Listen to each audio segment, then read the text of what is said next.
जनाब chapter 2 question 7 बहुत बहुत पेपर में रिपीट होता है. Car is starting from rest, accelerate uniformly at attains a velocity 48 km per hour in 2 minutes. It travels at this speed for 5 minutes. Finally, it moves with uniform retardation and is stopped after 3 minutes. Find total distance traveled by the train. देखो बहुत अच्छा सवाल है. Train start हुई थी 0 से और पहले 2 मिनट तक ये चलती रही. अब हुआ क्या, इसकी स्पीड थी 48 किलोमीटर पर आवर तक पहुंची. स्टार्ट 0 से किया, 48 किलोमीटर पर आवर तक. इसके बाद शुरू के 2 मिनट का लव है 120 सेकेंड. अगले 5 मिनट यानी 300 सेकेंड 60 से मल्टीप्लाई करेंगे. ये कांस्टेंट रही. हमेशा डायग्राम ऐसे जाहिर करते हैं.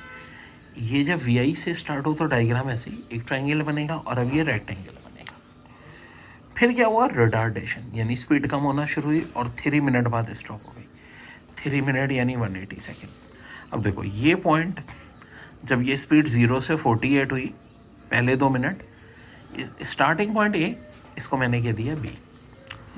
फिर बी से लेकर के 5 मिनट यानी 300 सेकंड तक कांस्टेंट रही, इसको मैंने नाम दे दिया सी का. और फिर 3 मिनट बाद ये अभी रेडियस हुई डी का. और यहाँ ये ऊपर वाला पॉइंट है एक्स और वाई.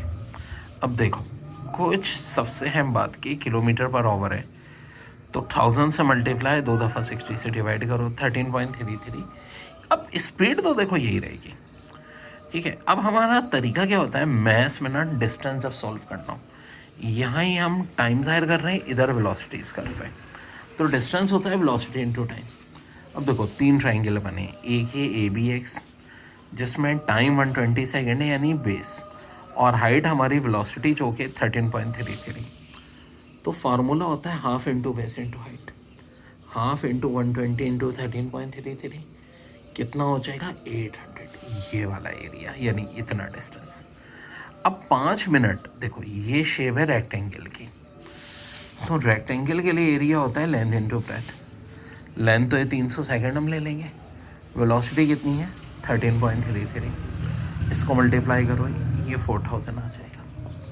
पहले 800 आया. अब अगला स्टेप देखो, ये जब रिटार्डेशन हो रहा है ना, टाइम 180 सेकेंड, ये हमारी बेस हो जाएगी. हाइट वही 13.33 रहेगी, स्पीड वही रखेगी. फार्मूला एरिया ऑफ ट्रायंगल का half into base into height. ये आ गया एरिया 6000.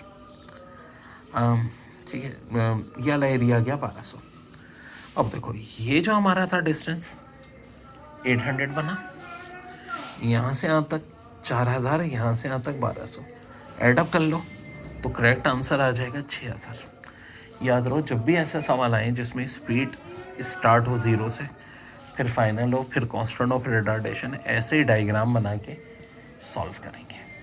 देखिए कह रहे हैं when brakes are applied the speed of a train decreases from 96 kilometre per hour to 48 kilometre per hour in 800 minutes. How much further will the train move before coming to rest, assuming retardation to be constant. In the above problem, find the time taken by the team to stop after the application of brake. देखो बहुत ही प्यारा सवाल है. Break लगी, speed 96 से 48 हुई, कितनी देर में, टाइम नहीं पता, लेकिन 96 से 48 होने के दौरान इसने कितना डिस्टेंस तय किया है 800 मीटर. 800 मीटर. आगे क्या कह रहे हैं, metre. Further will train move before. हाँ अब जाहिर है जब कम हो रही है तो एक वक्त आएगा, रिटार्डेशन एक ही है ना, एक्सेलेरेशन तो फिक्स है. जब ये 0 हो जाएगी तो कितना डिस्टेंस तय किया, यानी S2 पूछ रहे हैं. ठीक है. और प्रॉब्लम 10 में कि in the above problem find the time taken by the time to stop the application, यानी जब ब्रेक हमने लगाई उसके बाद होना। टाइम को भी बोलो।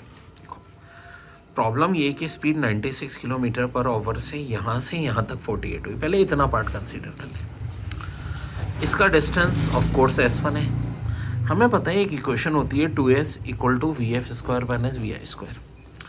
यहाँ हमारा ये vi होगा, ये vf होगा पहले पार्ट में, और हम जो है ना यहाँ की मदद से एक्सेलेरेशन निकालेंगे। क्यों? देखो हमें तो ये डिस्टेंस चाहिए। आप बोलो सर डायरेक्ट ये क्यों नहीं निकालते हैं? देखो इस सूरत में ये vi होगा, ये vf होगा, लेकिन एक्सेलेरेशन नहीं पता।